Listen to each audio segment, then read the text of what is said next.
Dahlia and Kabir Mwangi were the epitome of success in Nairobi's elite circles. Their grand villa sat atop a hill, a sanctuary of luxury and comfort, but beneath the polished exterior of their lives lay a silent pain, a decade-long battle with infertility.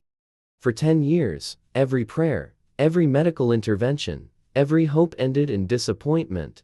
Dahlia, once full of laughter, grew quieter with each failed attempt. Kabir buried himself in work, hiding his own grief. The only solace they had was Simba, their golden retriever. Simba was more than a pet. He was their confidant and companion. He sensed their emotions, comforting them during their darkest moments. "Simba is the child we never had," Dahlia often said, stroking his golden fur as he nuzzled her lap. One crisp August morning, their prayers were finally answered. Dahlia gave birth to a healthy baby boy, Keano Mwangi. The couple's joy was unparalleled.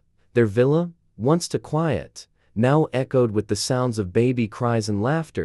Simba was curious about the new addition. He sniffed at the crib and wagged his tail, but soon retreated to a corner, watching intently. As days turned into weeks, Simba's behavior began to change. He became restless, especially when certain visitors came by. Kabir's cousin, Ezra, and their housekeeper, Annie Wanjiru, were regulars at the villa. Both had been part of their lives for years, but Simba's reaction to them was unsettling. Ezra, charming and confident, often visited unannounced. He'd sit by the nursery, cradling Keano, while Dahlia chatted with him, but every time Ezra entered the house, Simba growled lowly. His usually playful demeanor vanished, replaced by an unnerving intensity. "It's just jealousy," Kabir said, brushing it off. Simba's used to being the center of attention. But Simba's behavior didn't stop there. Whenever Auntie Wanjiru, their longtime housekeeper, walked into the nursery, Simba's barking grew louder. He would pace back and forth, staring at her with narrowed eyes. "Simba, what's gotten into you?" Dahlia scolded, pulling him out of the room. Both Ezra and Wanjiru dismissed the dog's aggression with nervous laughter. "Maybe he doesn't like my perfume," Wanjiru joked. One night, Dahlia woke to the sound of Simba growling. She tiptoed to the nursery and found Simba standing guard by the crib, his eyes fixed on the window. Outside, the garden lights flickered, casting airy shadows. "What is it, boy?" she whispered. Simba barked once, then turned back to the crib. Dahlia felt a chill run down her spine, but dismissed it as paranoia. She shut the window and went back to bed. The next morning, she noticed something odd. Keano's favorite toy, a plush giraffe, was missing. "It must have fallen somewhere," Kabir said, but Simba's restless pacing made her uneasy. Simba's aggressive behavior continued. He barked whenever Ezra or Wanjiru entered the nursery, growling even louder if they came too close to Keano. Dahlia began to feel torn. "Maybe we should take Simba to a trainer," she suggested. "He's been acting strange ever since Keano was born." Kabir sighed. "Dahlia, Simba has been our rock for years. He's just adjusting to the changes." But Dahlia couldn't shake the feeling that something was wrong. One evening, she found Simba standing outside the nursery, growling softly as Ezra chatted with Kabir in the living room. Simba's eyes darted toward the baby monitor on the coffee table.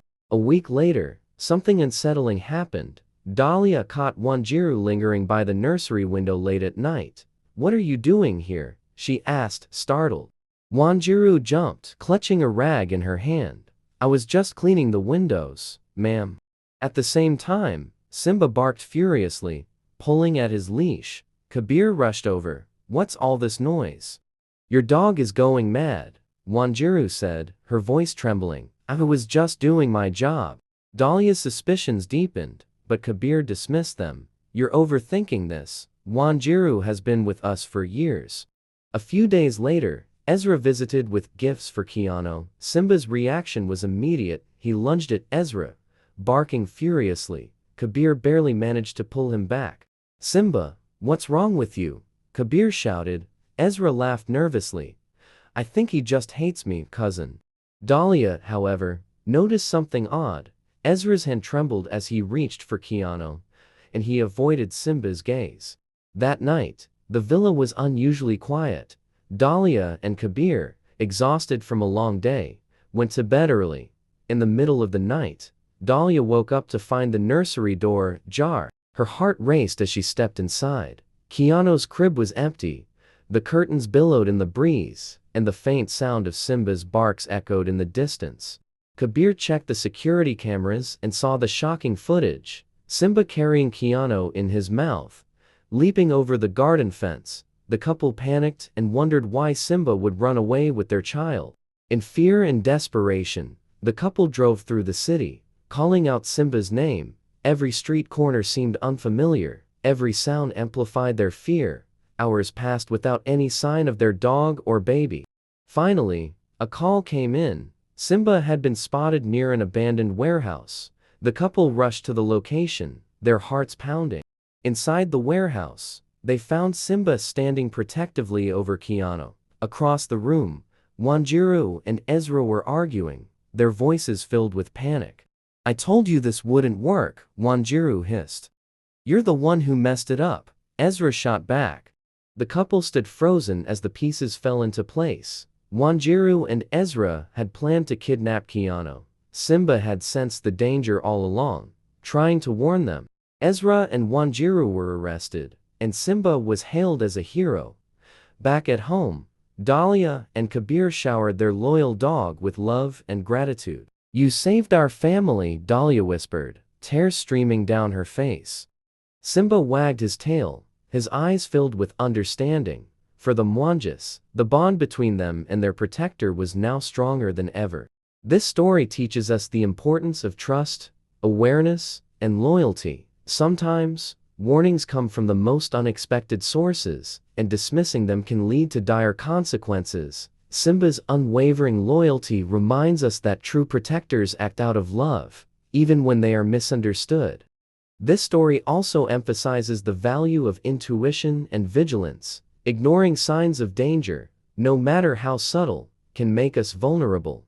Finally, it highlights that appearances can be deceiving. Those closest to us may not always have the best intentions, and it's important to stay alert and trust our instincts.